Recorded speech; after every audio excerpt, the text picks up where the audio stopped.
Olá pessoal, tudo bom? Vamos dar continuidade a essa percepção de explicar para vocês algumas coisas que a gente está postando no portal da Católica. E hoje eu irei falar sobre negócio que está muito em evidência, né? É a questão das fake news, né? Como isso ocorre, né? Por que que existe um desejo muito grande de se compartilhar muita coisa, sabe? E aí eu fui buscar na filosofia o discurso do método, ou melhor, o pensamento do René Descartes, sabe, para poder falar sobre essas coisas aí, para a gente entender melhor como é que funciona essa situação, né? Que me parece muito como um desejo mórbido das pessoas ficarem, né, postando coisas. E aí eu lembrei de René Descartes e aí a gente vai conversar um pouco sobre isso. O tema seria o discurso do método e o fake news. O René Descartes ele vai escrever, sabe, duas situações interessantes. A meditações metafísicas e o próprio discurso do método. E aí, assim, a gente tenta agora viabilizar para vocês o entendimento melhor da leitura que eu vou pedir para vocês no portal, tá certo? O livro que é para vocês consultar e fazer a leitura é Textos Básicos de Filosofia do Danilo Marcondes. Está disponível no portal das suas respectivas turmas. E aí você vai ler basicamente alguns tópicos que eu irei aqui explicar. A primeira grande coisa, pessoal, é que a gente... René Descartes é 1596 e faleceu em 1650. Então, século XVI, finzinho do século XVI, início do século XVII. Então, esse cara, ele vai construir algo muito interessante, que é um novo olhar, é um método para se pensar. Até então não se pensava através de uma metodologia, né? E aí, assim, o primeiro texto dele, que eu vou falar aqui de forma muito rápida, porque eu estou aprendendo a fazer tudo aqui nesse negócio de filmar, essas coisas todas. E aí, assim, as meditações metafísicas, que é a parte subjetiva, né? A palavra meditação, né, está relacionado com refletir sobre alguma coisa, principalmente da forma mais subjetiva. Então, eu entendo que tem as meditações metafísicas, que é a parte subjetiva do pensamento dele, principalmente. E ele tem um tópico que é das coisas que se podem colocar em dúvida. E ele vai dizer que tudo se coloca em dúvida. Tá sabendo? Quer dizer que é um negócio interessante. E por incrível que pareça, agora nós vivendo na pós-modernidade, as pessoas não estão duvidando das coisas. Nós estamos embriagados com visões mitificadas da realidade.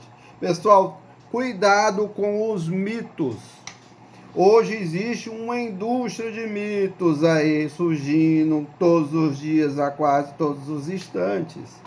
Muito cuidado, porque já dizia o Rubem Alves, né? O mito ele inibe o comportamento, né?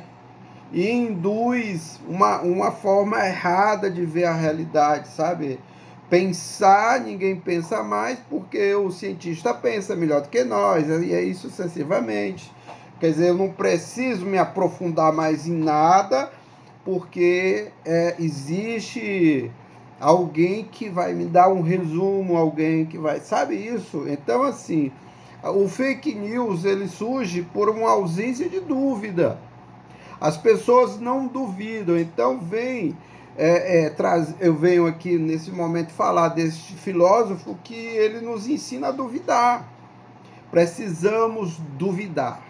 Então ele vai dizer que se duvida de tudo.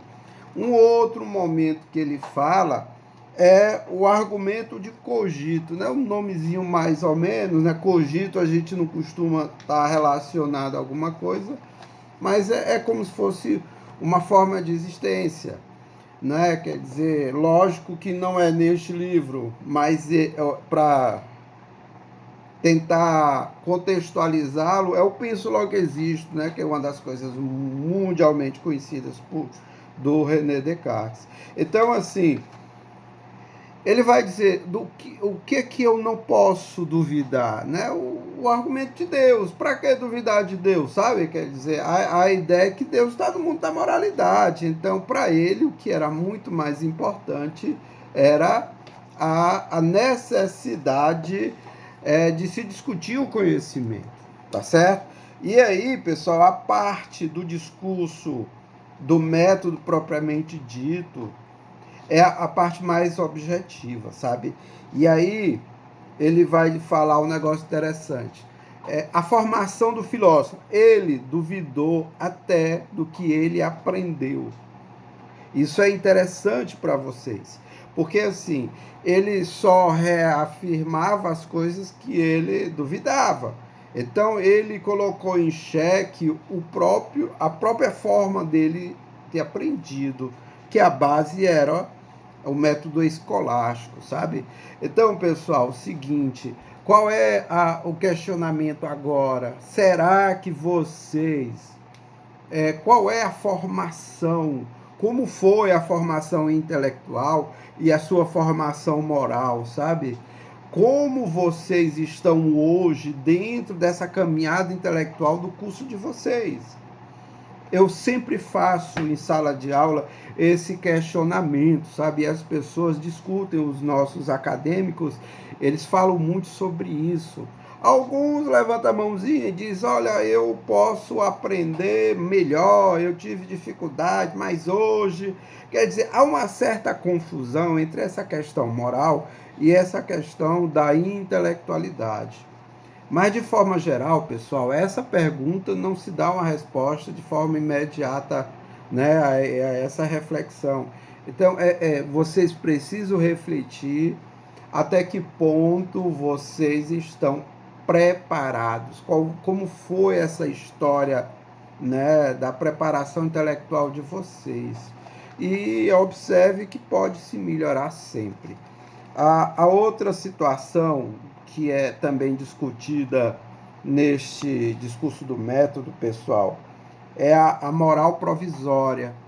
Então, essa moral provisória, ela é provisória por quê? Porque ela oscila, sabe? Ela vai definir, ela vai, né? Quer dizer, de cada pessoa vai ter uma moralidade.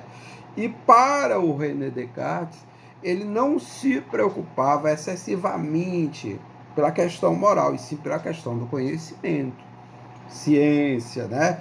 Então, para explicar de forma bem clara para vocês, é assim: eu só consigo moralizar qualquer coisa quando eu conheço essa coisa, não é? Então, eu preciso conhecer as normas, os valores, primeiro, metabolizá-los, entendê-los, né, a ponto de depois exercer essa moralidade. Então, basicamente, para ele, lógico que no texto que vocês irão encontrar, porque, pessoal, lembre bem, o texto do Danilo Marcondes, ele consegue fazer uma breve introdução daquele livro que ele está ali colocado, e depois ele fragmenta a obra para você ter uma noção de como foi, sabe?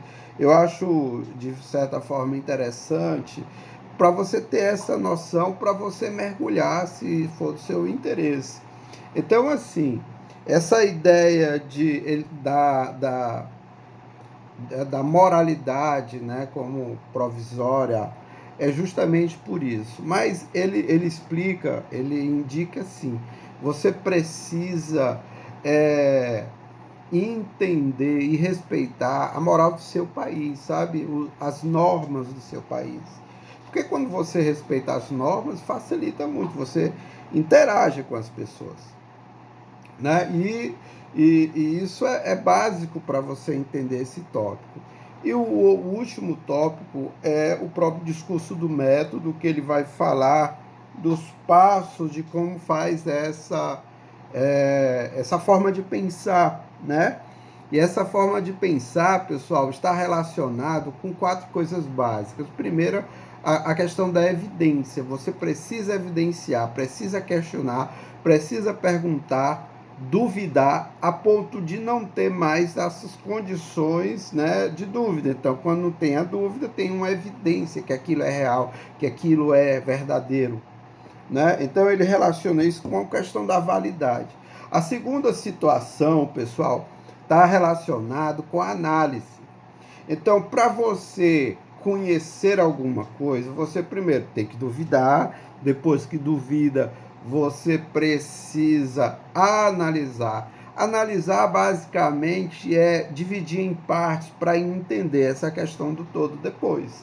Então, se eu quero conhecer uma sala de aula, sabe, de um curso lá da Católica, né, eu preciso fazer o quê, pessoal? Eu preciso dividir em partes para entender melhor.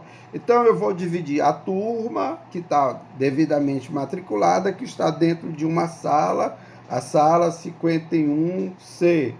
Então, eu primeiro tenho a parte material, a parte humana. Eu já tenho aí uma divisão, que a gente pode chamar de corte epistemológico. Então, eu dividi. Aí, dentro da parte material, eu vou fazer mais divisões, a parte que tem madeira, que tem plástico e assim sucessivamente. A parte humana, eu posso fazer os cortes epistemológicos, dividindo por categorias como gênero, opção sexual, né? Quer dizer, se a origem no ensino básico foi escola pública e escola particular, sei lá, a tradição religiosa da pessoa, e entre outras coisas. Então, eu quero que vocês entendam que quando eu estou num processo de analisar alguma coisa, eu preciso dividir em partes para entender melhor. E depois vem a síntese, que é quando isso retorna para o cabeção da gente, tá entendendo? E quando retorna para o cabeção, automaticamente a gente consegue ir conectando, né, essas várias informações por categorias num conceito de todo. E por último, pessoal, a verificação, sabe? É necessário se verificar o procedimento utilizado para você entender o que aquilo significa. E aí, voltando para a questão da fake news, pessoal, quando você vê um recorte, vê uma notícia, sabe? Você precisa saber de onde é. Às vezes as pessoas, dentro dessa sociedade espetacularizada, elas querem o quê? Ela vai ser, como eu falei em outros vídeos aí, as trombetas do apocalipse, sabe? Quer dizer, ela precisa ser ela que vai dizer o mundo tá na pindaíba. E não é assim, pessoal. Então as pessoas hoje costumam arrumar coisas por não ter a verificação, a dúvida antes. Parece que tem uma coceira, sabe? Que quer logo compartilhar, sabe? Nem quer perguntar, não quer questionar, então ela vai repercutir. E isso acontece muito, pessoal, porque existe uma indústria por trás disso. As pessoas hoje estão fazendo, não, esse é um termo que eu não gosto muito, não verdade, sabe? Mas são coisas para a gente só repetir sem a devida reflexão. A gente precisa questionar. Na dúvida, você não poste, sabe? Quer dizer, porque você precisa de saber de onde vem aquilo. Porque tem pessoas que têm um prazer enorme, porque a gente, nessa situação de corona, pessoal, né? Eu não gosto muito de ficar vendo estatística. Porque entenda bem, pessoal, porque há uma indústria atrás disso, né? Esse excesso de informação Primeiro, é um negócio básico, não é em 3, 4 dias que as pessoas vão aprender a lavar as mãos. Mas tem que lavar as mãos, pessoal. Sabe? Quer dizer, olha como nós estamos atrasados. Nem as mãos o povo sabe lavar, sabe? Lógico, é brincadeira. Mas isso é importante, pessoal. Então, eu deixo aí essas informações básicas sobre esse texto. Um forte abraço.